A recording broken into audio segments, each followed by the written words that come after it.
Так, сәлеметсіздер ме, құрметті оқушылар. Бұл сабақта мен мынандай бір мысалды алдым, жақсылап түсіндіру үшін.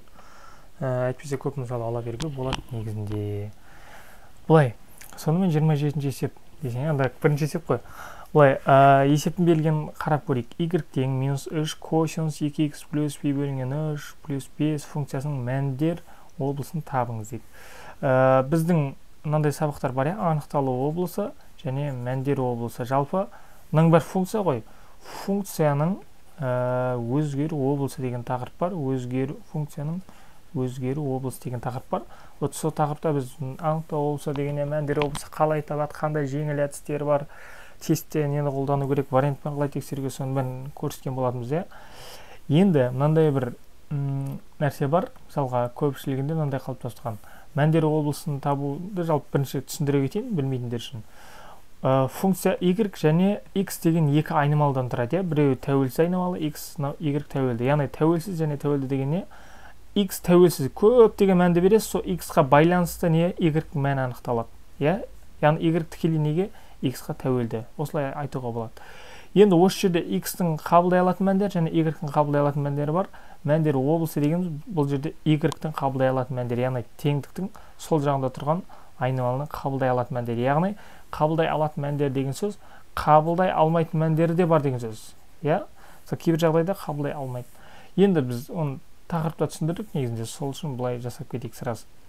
Яғни мына жағдайда, мысалы берілген функцияда y қандай мәндерді қабылдай алмайды. Былай, функцияның мәндер облысын табу үшін көбінесе кері функцияны табу арқылы шығаруға болады. Ал мынандай тригонометриялық, яғни косинус, синус, тангенс, котангенстен тұратын функциялардың мәндер облысы ең оңайы. Бұл жерде кері функцияны тауып қажеті жоқ. Не істейміз? Біздер мына нәрсені білеміз, тригонометрия деген тақырыпта косинус және синус минус 1-ден үлкен, ең кіші мәні минус 1. Так, былай жасап қойықшы. Косинустың мәні ең үлкен мәні 1-ге дейін барады, ең кішісі минус 1-ге дейін барады. Осы екеуінің аралығында. Және бұл минус 1 бола алады және плюс 1 бола алады. Осының аралығында мысалы минус 0,5 бар, жерде 0,7 бар, жерде 0 бар деген сияқты сандар ғой барлығы. Осындай қабылдай алу мүмкін. Енді қарайық.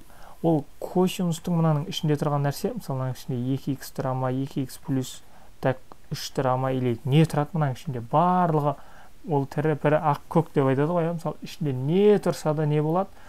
По-любому мына косинустың мәні минус 1 болады және плюс 1 болады. Ең максимум плюс 1, ең минимум минус 1 болады.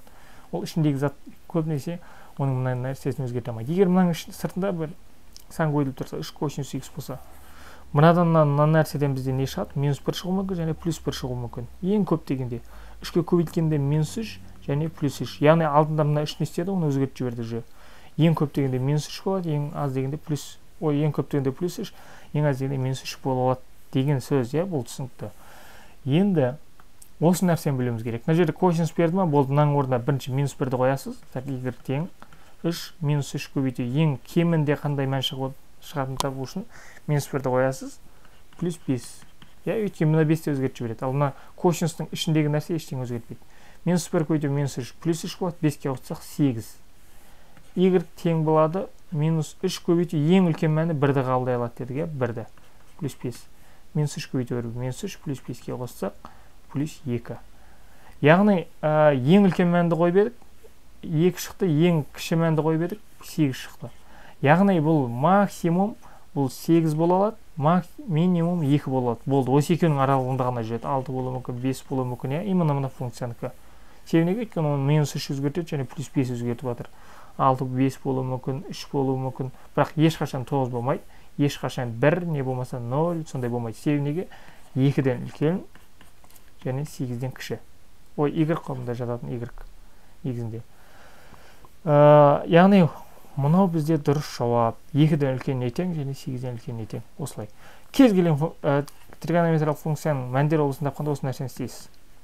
Мысалы 2 синус x-тің мәндер облысын тап деді ма, мысалы синуста минус 1 мен 1-дің аралығында ғана қабылдай алады ғой. Бұның мәндер облысы, мынаның мәндер облысы синустікі мынаған тең болса, сыртындағы 2-ге көйтіп шықсақ, минус 2-де 2 болады. Осындай аралық болады. Уже мәндер облысы мынау. Болды, уже мен ойлаймын түсінікті болды. Енді кез келген тригонометриялық функцияның мәндер облысын табыңыз деді ма, косинус пен синус берді ма, орнына минус бермен бірді қоясыз да, мынаның ішін өршітіп тастайсыз, одан кейін алдындағы сандарға мән бересіз. Көбейтуге, бөлуге, қосуға, иә, барлығы түсінікті деп ойлаймын. Егер сабақты тегін көріп отқан болсаңыз, лайк басуды ұмытпаңыз. Иә, ұқсат деп ойлаймын. Так, мына жерде бүйтіп сызықтар болады. Құрметпен Рамазан ағайларыңыз, тағы да қайталап айтамын, сау саламатта, амандықта жүздескенше.